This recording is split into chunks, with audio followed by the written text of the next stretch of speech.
Siguiendo con el vídeo anterior, habíamos concluido hablando del principio número 3 de Hoover, es decir, el principio de los múltiplos, y finalizaba yo el vídeo indicando que como la capacidad productiva del primer equipo acababa forzando a que los siguientes equipos en las siguientes fases productivas no pudiesen utilizar toda su capacidad productiva, eso me generaba la aparición de costes de inactividad o costes, insisto, de marcha en vacío, como consecuencia de no poder aprovechar el 100% de la capacidad productiva de cada equipo. Eso realmente, gráficamente, se ve de una forma muy simple. Y os lo voy a poner con otro ejemplo antes de venir aquí. Imaginaros que yo tengo una entrada para ir a ver un partido del Barça. Yo pago costes fijos, euros, yo pago 50 euros y como la compra ha sido anticipada, el porcentaje de utilización que yo he hecho de esa entrada, en este caso es 0. ¿De acuerdo? Fijaros que llega el día del partido. Tanto si yo voy a ver el partido y me voy cuando se acaba el partido, he aprovechado todo el partido, como si yo me voy a la mitad de partido, como si yo me voy a los primeros 10 minutos o cuando faltan 30 para acabar, fijaros que el precio de la entrada sigue siendo el mismo. La diferencia estaría en que de esos 50 euros, ¿cuántos, digamos, los he disfrutado? Fijaros que cuando yo compro la entrada, me cuestan 50 euros, pero todavía no he empezado a ver el partido. Por lo tanto, diríamos que mi coste de utilización o de aprovechamiento de entrada es 0. O lo que es lo mismo, mi coste de no aprovechamiento, mi coste de marcha en vacío, sería el 100%. Fijaros que en la medida en la que yo voy a ver el partido y me voy desplazando hacia la derecha, va aumentando mi grado de utilización, en este caso mi visionado del partido de fútbol, el coste fijo sigue siendo el mismo. Pero diríamos que hay una parte de ese coste fijo que yo no disfrutaba y que va disminuyendo. En la medida en la que esa parte va disminuyendo, diríamos que la parte de utilización, la parte de partido que yo estoy disfrutando, que era 0, el coste fijo es el mismo, pero va en este caso aumentando. Fijaros, repito, que el coste de la entrada de fútbol son 50 euros, tanto cuando disfruto 0, como cuando disfruto de media parte, como cuando disfruto del 100% del partido de fútbol. Lo que está cambiando aquí es que parte de mis 50 euros estoy utilizando coste de actividad o no estoy utilizando coste de inactividad o coste de marcha en vacío. Esto lo podemos cuantificar y aquí en la diapositiva tendríais un poco la formulación.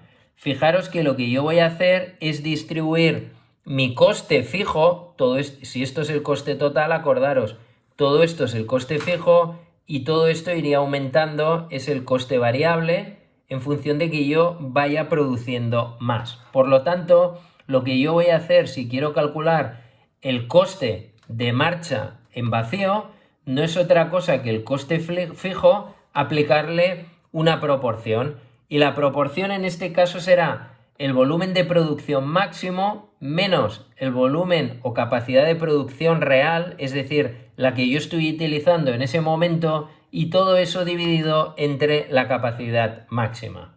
Bien, para salir de dudas, lo que os he planteado en la diapositiva es un pequeño ejemplo en el que me dicen que una empresa soporta unos costes fijos de 180.000 euros.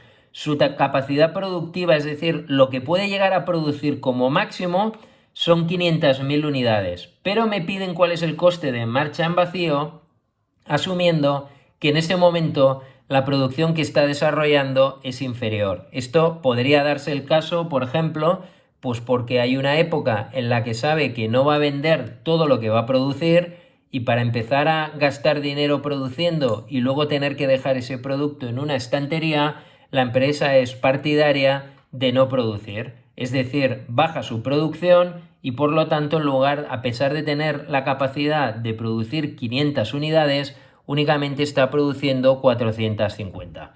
Fijaros que si buscamos el coste de marcha en vacío con la formulación que acabamos de indicar hace un momento, lo que tendríamos serían los 180.000 euros de coste de estructura o coste fijo que me indica el enunciado, multiplicado por la proporción que me dice la fórmula. Es decir, producción máxima, 500.000 unidades.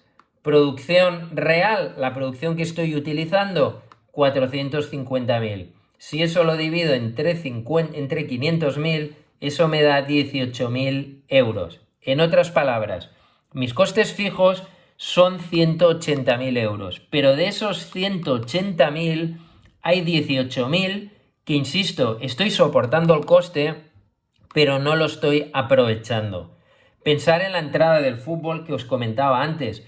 Cuando yo estoy al 50%, si la entrada me cuesta 50 euros, cuando yo estoy a la mitad, a la media parte del partido del Barça y me voy a comer el Frankfurt, diríamos que la entrada me ha costado 50 euros. De esos 50 euros, como estoy a la mitad, digamos que he rentabilizado o he utilizado ya 25 euros. ¿Cuánto me falta por acabar de utilizar, por acabar de disfrutar? Los otros 25 que lo habré conseguido cuando visualice todo el partido. En mi ejemplo, fijaros que si el coste fijo son 180 euros y el coste de marcha en vacío son 18, eso quiere decir que como estoy produciendo menos, de los 180.000 euros de coste fijo, estoy aprovechándome de 162.000 euros.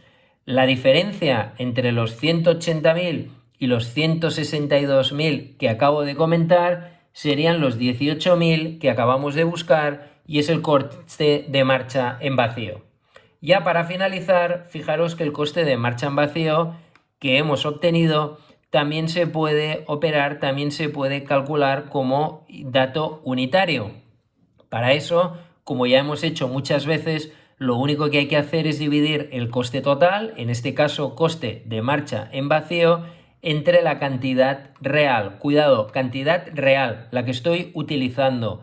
No la cantidad máxima, no la producción máxima, sino la real. Fijaros que si hago el cociente, quiere decir que cada unidad me está generando un coste de marcha en vacío de 4 céntimos de euro.